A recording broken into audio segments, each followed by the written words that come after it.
ассалому алайкум дӯстони азиз, подписчикони меҳрубон. Мо як тамос гирифтем ки ба Шуробод равон шудем ва хостем аз навгониҳои Шуробод низ ба шумо камтар видеоклип партоем, тамошо кунед. ин роҳе ки даромадгоҳи Шуробод аст, ҳоло пурра ба истифода дода нашудааст, аммо дохили ноҳия бошад, асфалтпӯш аст ва то кӯпруки Шуробод мегӯянд, то кӯпруки Шуробод низ асфалтпӯш аст. хоб ҳоло бошад мо ба ноҳияи Шуробод дохил мешавем. албатта ки ин роҳ мунфарш кардагӣ, асфалт пӯшидагӣ фасон, хоб чароғҳои канорҳои роҳ низ гирёнанд, дар шабона гирёнанд ва бисёр биноҳои сохтмонии нав ба истифода дода шудаги хеле ки шумо мебинед. инҳо тамоми идораҳои давлатӣ ҳастанд, албатта нозироти андоз, дигару дигар прокуратура дигарош. хоб ин дохили ноҳия, роҳи дохили ноҳия аст. албатта ки биноҳои нави сохтмонӣ рафта истодаанд. мо дар гармии рӯз ки рафтем, Шуробод бениҳоят салқин буд назар ба шаҳри Кӯлоб ва мо албатта ки бо роҳамонро давом медиҳем. мо ба тарафи дашти ҷум равонаем.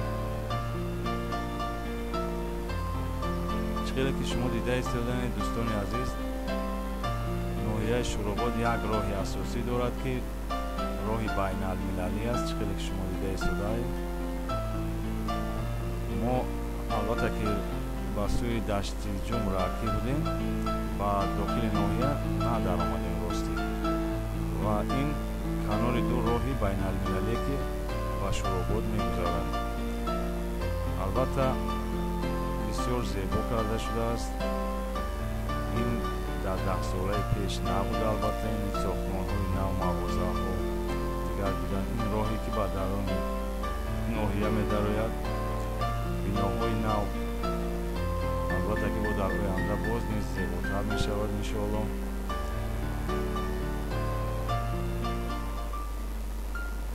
ва чӣ хеле ки гуфтем, мо ба дигар ноҳия равонаем. аз ин рӯ мо дохили ноҳия надаромадем. барои ҳамин мумкин аст бо дар оянда боз аз дохили ноҳия ҳам боз ягон видео кунем барои шумо, дӯстони азиз.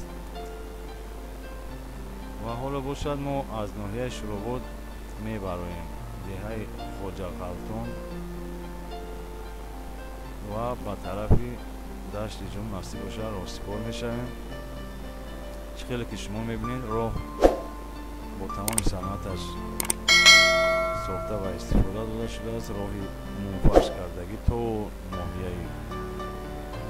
ноҳия не, балки то Бадахшон низ меравад. ин роҳи ки мунфарш карда ба истифода додагӣ ҳастанд. роҳ бениҳоят роҳи хуб аст. албатта ки дар роҳ боз сохтмонҳо ҳам рафта истодаанд. иншоалло ки дар оянда боз хубу зебо мешавад иншоалло.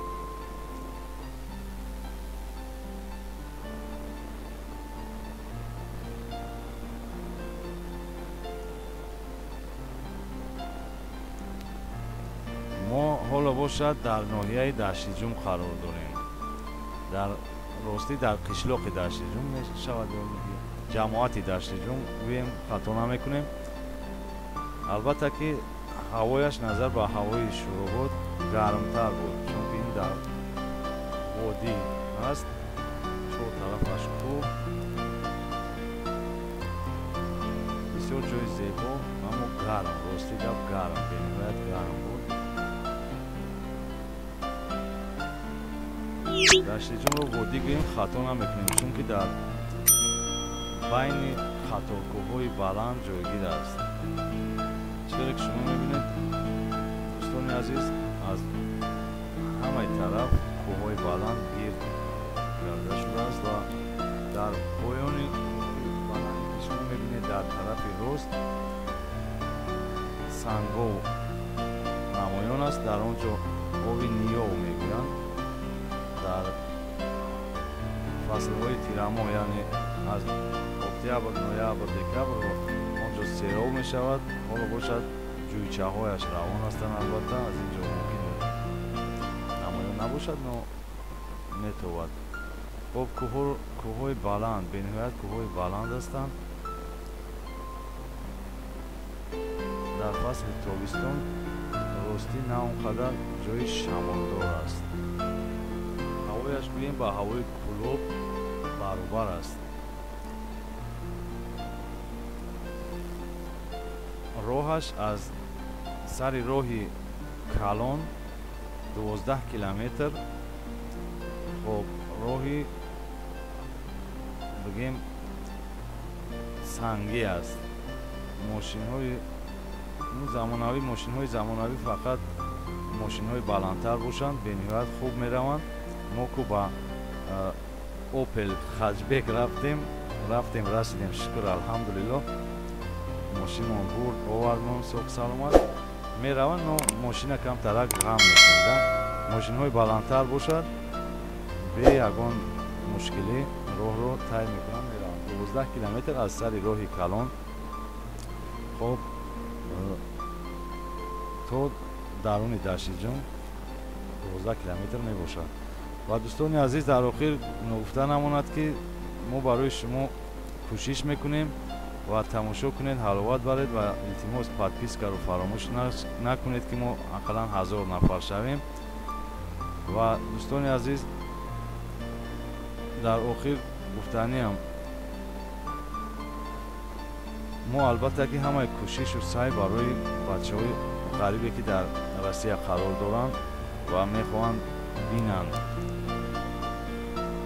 ва ҳеҷ хеле ки набошад, мо кӯшиш мекунем ки куҷое ки равем видео кунем, партоем, шумо тамошо кунед ва илтимос комментария нависед. куҷое ки мехоҳед гӯед, мо албатта ки кӯшиш мекунем, аз он ҷо навор бардорӣ мекунем ва барои шумо нишон медиҳем. ва илтимос подпискаву лайкро фаромӯш накунед дӯстони азиз.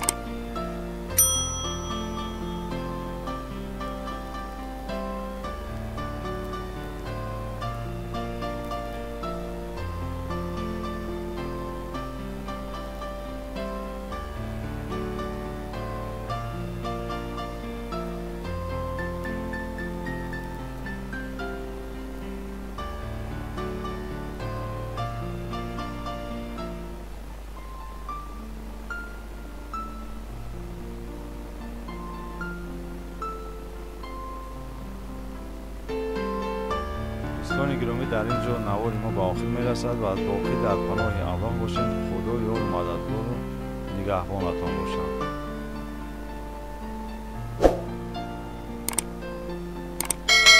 то видеоҳои дигар ва суҳбатҳои дигар, худо ҳофиз.